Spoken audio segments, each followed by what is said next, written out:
Hey, good morning, everybody. Welcome to another week of Morning Momentum. Thank you for joining us.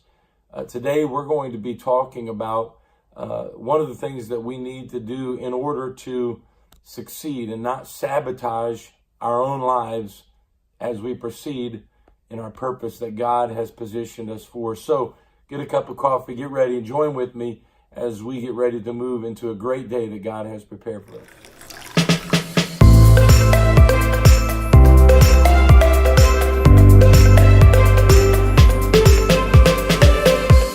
So several years ago, there was a humorous skit from a comical TV series that had been circulated via social media.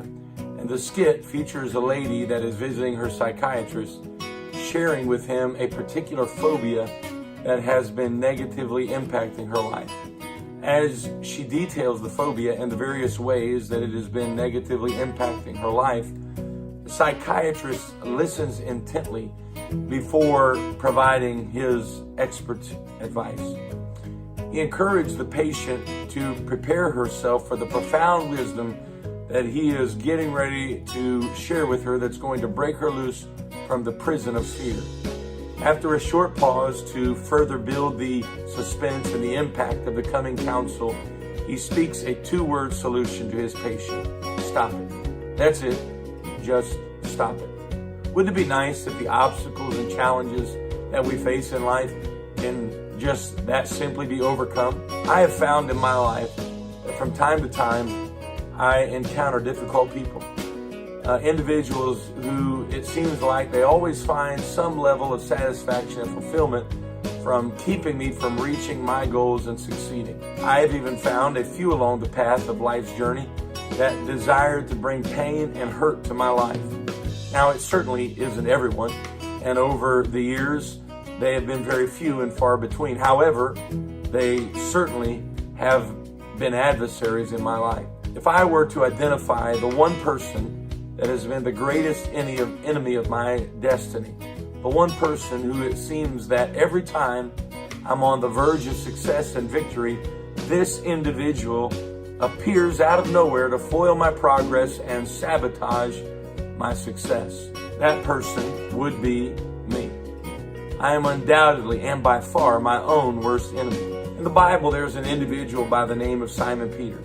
It doesn't take long to realize that Simon's personality was that of a very strong, outspoken, and stubborn individual.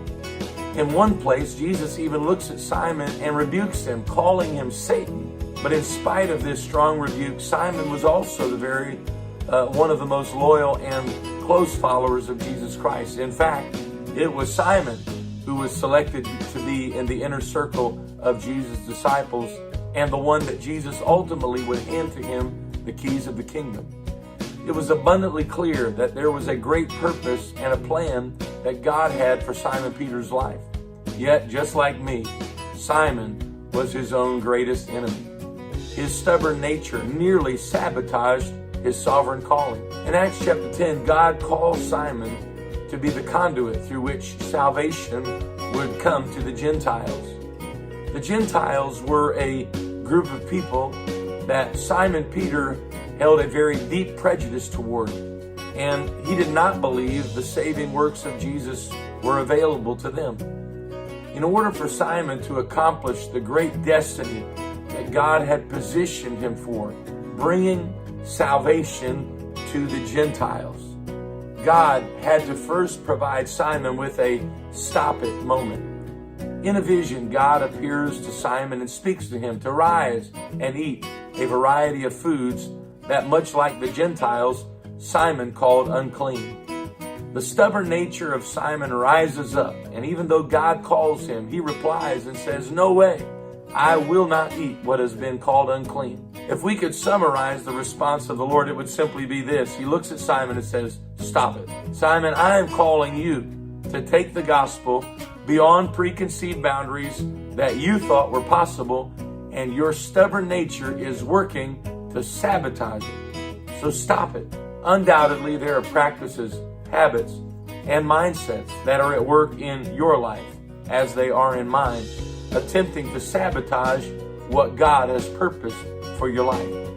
While I recognize it's not as simple as just stopping whatever it is, there are things that we can do to keep from being our own worst enemy and sabotaging our own success.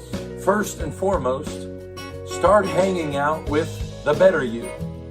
Now, if today we were addressing the effect and the impact of a wrong crowd and the wrong influences that they have in our lives, we would suggest that maybe you should change the crowd that you're hanging out with. The reality is you can't really change the you that you have to hang out with. You're kind of stuck with yourself. However, we can stop hanging out with the wrong us, the negative me, the negative you, and start hanging out with the positive you. When negative, pessimistic you begins to speak, get away from that guy. Secondly, be your greatest encourager rather than your greatest opponent. The Apostle Paul stated in Philippians 4:13, I can do all things through Christ who strengthens me.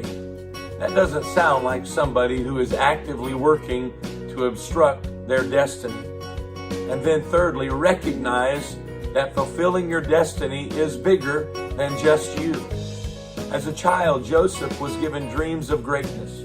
His childhood immaturity caused him to think his dreams and focus on the grandeur of exalted position and think it was all about him.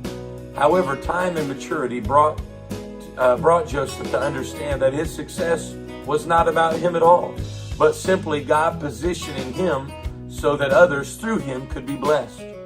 When your thoughts and habits work to damage what God designed you to be, you do so at a far greater cost than just to yourself. Believing in yourself and encouraging yourself and turning away from those habits, thoughts, and actions that are sabotaging your kingdom success is the most unselfish act that you can commit to. So today, stop it. Quit sabotaging your own success. Don't be the one that stands between you and the destiny that God has for yourself, but be positive. Encourage yourself and realize that being positive and believing in yourself is the most unselfish thing that you can do.